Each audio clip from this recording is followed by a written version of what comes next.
Sa Caloocan, arestado ang isang lalaki matapos na ireklamo ng pamomolestya ng isang dalagita na anak pa naman din ng kanyang kinakasama.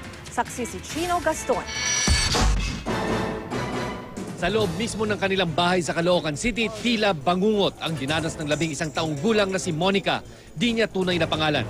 Sumbong ni Monica sa kanyang ina at ilang kamag-aral, ilang gabi na umanong hinahawakan ng kanyang amain ang maseselang bahagi ng kanyang katawan tuwing sila'y natutulog.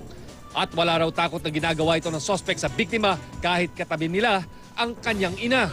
May nagsumbong sa akin yung isang kaklase nung bata na minumulestya nga siya nung stepfather niya. Tapos ngayon sa akin siya nagreklamo na gawa mo naman ng paraan para mahuli yung stepfather ko. Agad hinuli ng mga opisyal ng barangay ang sospek at dinala sa Caloocan Police Headquarters. Todo tanggi naman ang sospek sa mga paratang. Minumulestya mo daw yung bata. Hindi na daw yan. Pero kinakasama niyo itong sospek? Opo. So ano yan?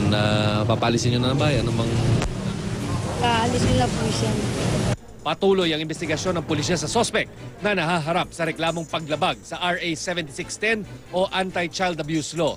Ang parusa sa ganitong kaso hindi bababa sa 6 na taong pagkakakulong. Nakatakda namang sumailalim sa medical legal examination ang biktima. Ako si Chino Gaston, ang inyong saksi.